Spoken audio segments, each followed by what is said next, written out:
ভোলার তজুমদ্দিন উপজেলায় ছাগলের সুপারি গাছের চারা খাওয়াকে কেন্দ্র করে মায়ানুর বেগম নামে এক গৃহবধূকে মারধরের অভিযোগ উঠেছে একই এলাকার মোহাম্মদ সোলাইমানের বিরুদ্ধে। বৃহস্পতিবার ২৬ ফেব্রুয়ারি উপজেলার চাচরা ইউনিয়নের পঞ্চগ্রামের মকবুল হোসেন মুন্সি বাড়িতে এই ঘটনা ঘটে। আহত মাইনুর বেগম বর্তমানে তজুমদ্দিন স্বাস্থ্য কমপ্লেক্সে চিকিৎসাধীন রয়েছেন। ভুক্তভোগী মাইনুর বেগম জানান, সোলাইমানের ছাগল তার লাগানো সুপারি গাছের চারা খেয়ে নষ্ট করে। বিষয়টি জানাতে গেলে সোলাইমান তাকে অকথ্য ভাষায় গালিগালাজ করেন। এক পর্যায়ে ধাক্কা দিয়ে মাটিতে ফেলে কিলঘুষি মারেন এবং চুল ধরে টানা হেঁচড়া করেন। পরে স্থানীয়রা তাকে উদ্ধার করে হাসপাতালে ভর্তি করেন। তিনি এই ঘটনার সুষ্ঠু বিচার দাবি করেছেন।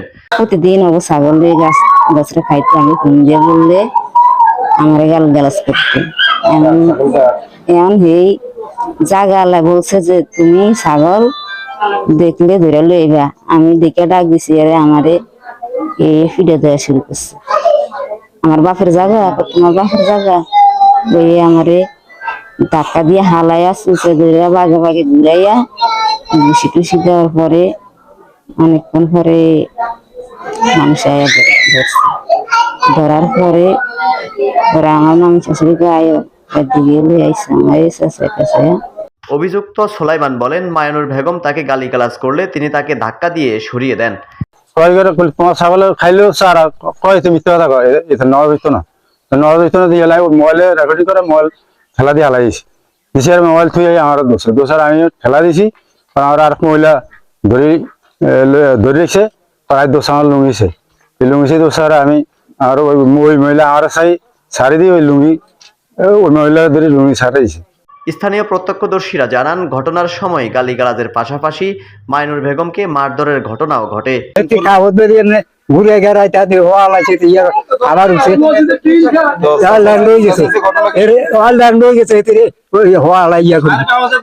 বাড়াবাড়ির লগে হেতিরে হিয়ানে এই ফারাবাড়ি করতে হিয়া জাল রইভাসটাই লাতি বিচার হেতি জাল রইভাস হয়ে গেছে কই গেছে আর হিয়ান তিনি উঠছে উচ্চার কই অনেতি গাইলেন হেতিও ইয়ার লগে তর্ক করার বাজু কিন্তু আর হিয়ান তো নুডি আই আবার হিয়ানে হেতি কইকে দেই ফিডা হেতি আইছে দাঁড়া অন আইসার ফিডা কইছে রে এই যে ফিডার তিনবার করে দেখাইছে। পরে লাস্ট বার যেতে দেখছে হেতির সামনে তিনবার করে ধাক্কা দিয়ে দিয়ে উড় করিয়া লাইছে হিয়ানতে নুডিয়ে হিয়ে হেতিয়ে কয়েক গা ওরে শিক্ষা দিম ওর দাঁড়াই চলাই দিম এইটা কই এই লুঙ্গি চাই হওয়া অবস্থা হওয়া তার করে উড়িতে লুঙ্গি চাই করছে।